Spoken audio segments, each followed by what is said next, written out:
ശ്രീ വസീഫ് അങ്ങനെയുണ്ടോ?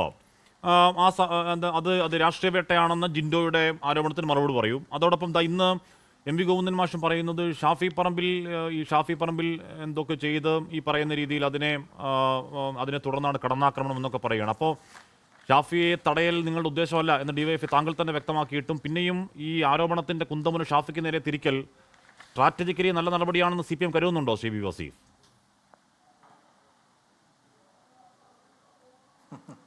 ഞങ്ങൾ എന്തെങ്കിലും സ്ട്രാറ്റജി വെച്ച് ഇങ്ങനെയുള്ള വിഷയങ്ങളെ അവലോകനം ചെയ്യുന്നതല്ല. ഞങ്ങളാരും ഉണ്ടാക്കിയ പ്രശ്നങ്ങളല്ലല്ലോ ഇതൊന്നും.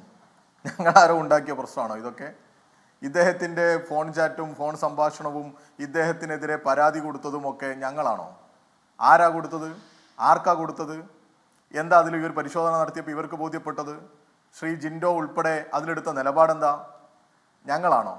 അപ്പം ഞങ്ങളെന്തോ സ്ട്രാറ്റജി ഉണ്ടാക്കിയതാണ് എന്ന് വരുത്തി തീർക്കാൻ ഇവരിപ്പോൾ ശ്രമിച്ചുകൊണ്ടിരിക്കുക. അതാ ഇവരുടെ സോഷ്യൽ മീഡിയ ഒരു ഇടപെടൽ. ആരാ ഈ വിഷയത്തിൽ പരാതിക്കാർ എന്നുള്ളത് ഈ നാടിനറിഞ്ഞൂടെ? ഈ നാടിന് മുമ്പിൽ പകൽ പോലെ വന്നതല്ലേ ഈ ഗർഭഛിദ്രം ഉൾപ്പെടെയുള്ള കാര്യങ്ങൾ? ആരാ നടത്തിയത്? ആരാണ് എനിക്ക് കൊല്ലാൻ ഇത്ര സമയം മതി എന്ന് പറഞ്ഞത്? ഇതിലൊക്കെ എന്തെങ്കിലും വ്യക്തത കുറവ് ആർക്കെങ്കിലും ഉണ്ടോ? എന്തെങ്കിലും വ്യക്തത കുറവ്? ഈ സമൂഹമാകെ, മനുഷ്യരാകെ ആഗ്രഹിക്കുന്നില്ലേ വലിയ പ്രക്ഷോഭവും വലിയ പ്രതിഷേധവും ഉയർന്നു വരേണ്ടതുണ്ട് ഈ കോൺഗ്രസ് നേതാവിനെതിരെ എന്നുള്ളത്? ആ സമയത്തും എങ്ങനെയെങ്കിലും ഒരു കച്ചിത്തുരുമ്പെങ്കിലും പിടിച്ച് രക്ഷപ്പെടുത്തിയെടുക്കണം എന്ന ആഗ്രഹം തോന്നാൻ കാരണം എന്താ? പലതും ഭയക്കുന്നത് കൊണ്ടാണ് എന്ന് ഈ നാട് സംശയിച്ചാൽ അവരെ തെറ്റു പറയാൻ പറ്റില്ല. പിന്നെ ഞാൻ പറഞ്ഞു എന്ന് പറഞ്ഞത് എന്താ?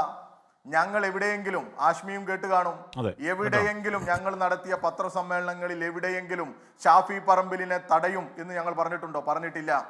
ഞങ്ങൾ പറഞ്ഞിട്ട് ചെയ്യുന്നവരാ. അത് ഞാൻ പ്രത്യേകം പറയേണ്ട ആവശ്യമില്ലല്ലോ. ഞങ്ങൾക്ക് തടയണം എന്നുണ്ടെങ്കിൽ എന്താ പറയുന്നതിന് മടി? പക്ഷെ ഞങ്ങൾ അന്ന് മുതൽ ഇന്ന് വരെ പറഞ്ഞുകൊണ്ടേയിരിക്കുന്നുണ്ട്, പ്രചരണം നടത്തുന്നുമുണ്ട്. ഈ ഷാഫിയും രാഹുൽ മാങ്കൂട്ടവും തമ്മിലുള്ള കൂട്ടുകച്ചവടത്തെക്കുറിച്ച്, അവർ തമ്മിലുള്ള വല്ലാത്തൊരു അവിഹിത ബന്ധം, ഒരു കൂടിച്ചേരൽ ഈ നാട് സംശയത്തോടു കൂടിയാ കാണുന്നത്. ഒരിക്കൽ പോലും ഈ രാഹുൽ മാങ്കൂട്ടത്തിനെ ഇങ്ങനെയൊക്കെ പിടിച്ച് പകൽ പോലെ വ്യക്തമായിട്ടും ഒരിക്കൽ പോലും തള്ളി പറയാൻ തയ്യാറായിട്ടില്ല എന്നുള്ളതാ പ്രശ്നം. അത് മാത്രമല്ല, ഇപ്പൊ വരുന്ന വാർത്തകൾ, പാലക്കാട് നടന്നു എന്ന് പറയുന്ന ഗ്രൂപ്പ് യോഗങ്ങൾ, അവിടെ നടന്ന ആലോചനകളിലൂടെയൊക്കെ വരുന്ന വാർത്തകൾ എന്താ? അവിടെ കൊണ്ടുവരും എന്നുള്ള വാശിയാ. എന്തിനാ VD സതീശൻ വിദേശത്തേക്ക് പോയത് എന്ന് നമുക്ക് അറിഞ്ഞുകൂടാ. അതും ഒരു ഫേസ്ബുക്ക് പോസ്റ്റ് ഉണ്ട് എന്നാ പറയുന്നത്. ദുബായിൽ നിന്ന് ഒരു വീഡിയോ, ഒരു വോയിസ് ക്ലിപ്പ് അത് പുറത്തു വന്നാൽ ഈ വാശി പിടിക്കുന്നവരുടെ വാശിയൊക്കെ അവിടെ നിൽക്കും എന്നുള്ളത്. വലിയ ഇടപെടൽ സോഷ്യൽ മീഡിയ രംഗത്ത് ആർക്കെതിരെ? ഉമാ തോമസിന് എതിരെ ഉൾപ്പെടെ KC വേണുഗോപാലിന്റെ ഭാര്യ ഇതുവരെ പോസ്റ്റ് ഇടാതെ അങ്ങനെ ഒരു രാഷ്ട്രീയ കാര്യങ്ങളിൽ അഭിപ്രായം പറഞ്ഞതായി എൻ്റെ അറിവിലുണ്ട്. നിങ്ങൾക്ക് അറിവിലില്ല. നിങ്ങളുടെ അറിവിലുണ്ടെങ്കിൽ നിങ്ങൾക്ക് പറയാം.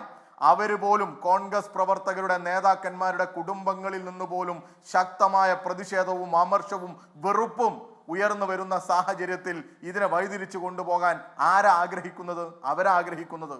ഞങ്ങളെ സംബന്ധിച്ചിടത്തോളം ഇത് ഞങ്ങളുടെ അഭിപ്രായം മാത്രമാണ് എന്നുള്ളതല്ല, ഈ നാടിന്റെ അഭിപ്രായമാണ്. കോൺഗ്രസ്സുകാർക്ക് അഭിപ്രായമില്ലേ ഈ ഷാഫി പറമ്പിലിന്റെയും രാഹുൽ മാങ്കൂട്ടത്തിന്റെയും ഈ കൂട്ടുകച്ചവടത്തെക്കുറിച്ച്? ഈ വല്ലാത്ത ഗൂഢസംഘത്തെ പോലെ ഇടപെടുന്നതിനെ കുറിച്ച് കോൺഗ്രസിന് അഭിപ്രായമില്ലേ? വ്യാജ ഐഡന്റിറ്റി കാർഡ് ഉണ്ടാക്കിയത് ആരുടെ നേതൃത്വത്തിലാ? ആരാതിന്റെ പരാതിക്കാർ?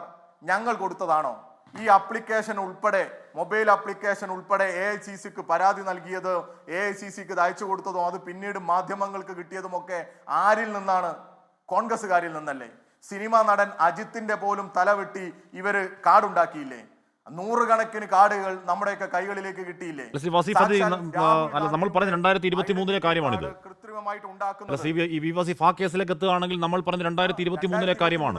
അന്വേഷണം നടന്നുകൊണ്ടിരിക്കല്ലേ? 2023 ഈ പറഞ്ഞ ഫെനി അടക്കമുള്ളവരെ 4 പേരെ അറസ്റ്റ് ചെയ്തു. അന്ന് പോലീസ് പറഞ്ഞത് രാജ്യദ്രോഹമാണെന്നാണ് പോലീസ് പറഞ്ഞത്. രാജ്യദ്രോഹം ആരോപിക്കപ്പെട്ട കേസിൽ ഒരൊറ്റ ദിവസം പോലും റിമാൻഡില്ലാതെ കോടതി ജാമ്യത്തിൽ വിട്ടി 4 പ്രതികളെയും പുറത്തേക്ക് വിട്ടു ശ്രീ വസീഫ്. അത് 2 വർഷങ്ങൾക്കിപ്പുറവും താങ്കൾ ഈ പറയുന്ന അതിന് നേതൃത്വം നൽകിയാൽ പ്രതിയല്ല. എന്തുകൊണ്ടാണത്?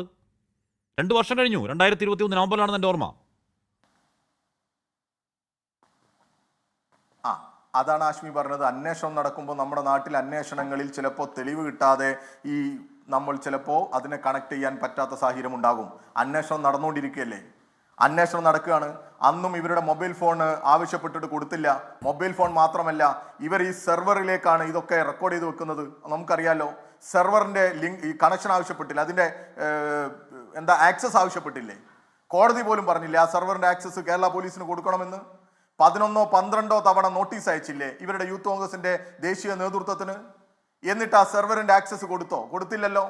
ഇവർ പറഞ്ഞു ഞങ്ങൾക്ക് ഒന്നും ഭയക്കാനില്ല, ഏത് അന്വേഷണത്തെയും ഞങ്ങൾ നേരിടാൻ തയ്യാറാണ്, ഏത് അന്വേഷണത്തോടും സഹകരിക്കും. എന്നിട്ട് എന്തേ സെർവറിന്റെ ആക്സസ് കൊടുക്കാതിരുന്നത്? ഈ പറയുന്ന പ്രതികളുടെ ഒന്നും ഫോൺ ഇവർക്ക് കൊടുത്തില്ലല്ലോ. അന്വേഷണ ഉദ്യോഗസ്ഥന്മാർക്ക് ഒരു ഫോണും കിട്ടിയില്ലല്ലോ പരിശോധിക്കാൻ.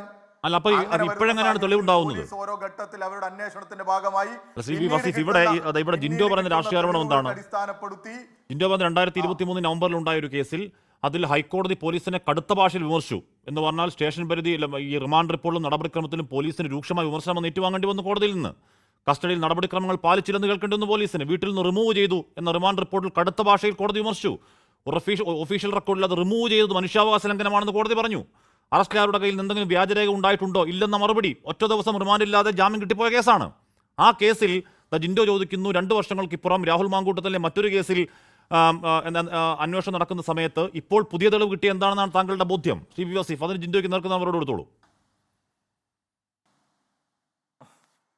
അന്നും ഇന്നും ഒക്കെ ഈ വിഷയത്തിൽ അന്വേഷണം നടക്കുന്നുണ്ട്. തെളിവുകളെല്ലാം ആർക്ക് എതിരാണ് എന്നുള്ളതാണ്, രാഹുൽ മാങ്കൂട്ടത്തിനെതിരാണ്. പക്ഷേ അത് കോടതിയെ ബോധിപ്പിക്കുന്ന തരത്തിലേക്ക് വളരെ കൃത്യമായി വന്നിട്ടുണ്ടാകില്ല.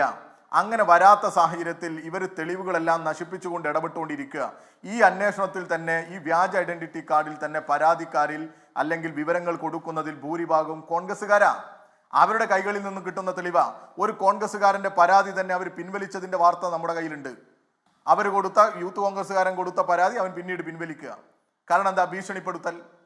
ഇപ്പൊ ഈ സംഭവത്തിൽ തന്നെ നോക്കൂ നിങ്ങൾ, തുറന്നു പറഞ്ഞവർക്കെതിരെയുള്ള അക്രമം എത്ര ഹീനമാണ്, എത്ര കഠിനമാണ്. ഈ വനിതാ MLA-ക്കെതിരെ പോലും എന്തൊരു ഭീഷണിയും അക്രമവുമാണ്. ഇപ്പോൾ റിപ്പോർട്ടർ ചാനലിലേക്ക് നടത്തിയ അക്രമം കൊണ്ട് എന്താ ഇവർ ഉദ്ദേശിക്കുന്നത്? കളിച്ച കളി പഠിപ്പിക്കും എന്നുള്ളതാ.